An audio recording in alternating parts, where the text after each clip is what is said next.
Thank you, Babita. Praise you, Babita. Thank you, Jesus. Praise you, Jesus. Thank you, Holy Spirit. Praise you, Holy Spirit. Holy Spirit, guide me. Let it do. Amen. Praise the Lord. Praise the Lord.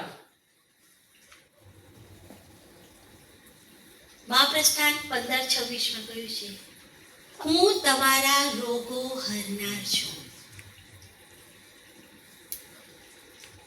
મહાપ્રસ્થાન 23:25-26 માં કીધું છે, હું તમારા બધા રોગો હરી લઈશ અને તમને પૂરું આવરતા આપીશ. આ બે વચનો એટલા ઇફેક્ટિવ છે.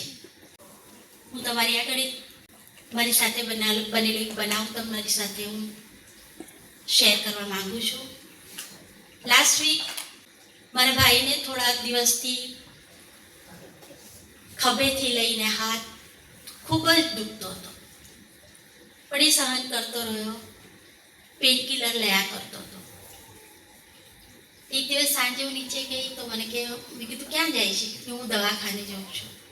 મને આજે તો અહીંયા સ્પાઇનથી લઈને છેક હાથ સુધી ખૂબ જ દુખે છે અને કીધું છે જો ઇન્જેક્શન થશે તો ઇન્જેક્શન લેવું પડશે. આ સાંભળીને તો મને બહુ જ દુઃખ થયું કે આ શું થયું એકદમ. મેં કીધું હું આવું તારી જોડે દવાખાને? તો કે ના, હું જઉં છું, પછી કંઈ હશે તો હું ફોન કરીશ તો આવી જજે. એટલે પછી એ દવાખાને ગયો, ઉપર ઘરે ગઈ, રસોઈ સાંજ હતી એટલે રસોઈ કરવા માંડી. થોડી વાર પછી મેં ફોન કર્યો, એને કીધું બસ હવે મારો વારો જ આવે છે ઉપર, હું અંદર જઉં છું, મારો ટર્ન આવી ગયો. બધું બંધ કરીને હું બેસી. આ વચન, હું તમારા રોગો હરનાર છું, હું તમારા બધા રોગો હરી લઈશ અને તમને પૂરું આવરતા આપીશ. અને ત્રીજું, યશાયા 53:5, ઈસુના ઘાથી મને સંપૂર્ણ સાજાપણું મળી ગયું છે.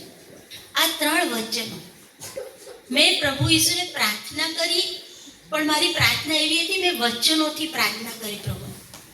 પ્રભુ ઈસુને કીધું, ઈસુ તમે કીધું છે મેં તારા બધા રોગો હરી લીધા છે, મેં તને પૂરું આવરતા આપ્યું છે, મેં તારી બધી બીમારીઓ લઈ લીધી છે.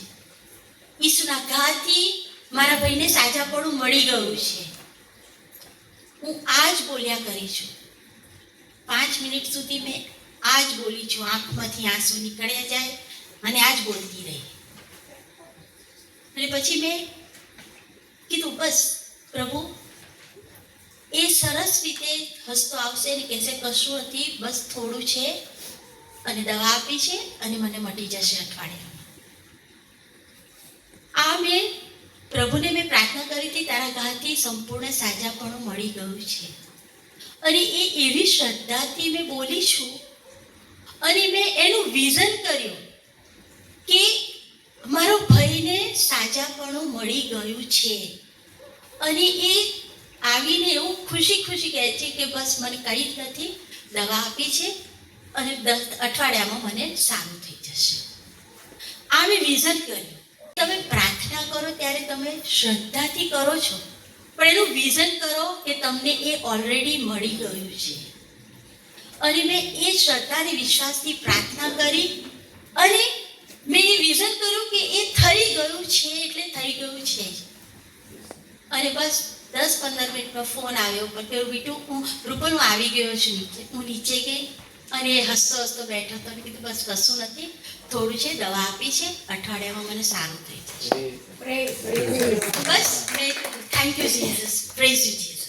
પ્રભુએ કીધું છે ને મારું વચન તો જીવતું જાગતું છે અને એનું કામ પૂરું કર્યા વગર ક્યારેય પાછું નહીં આવે.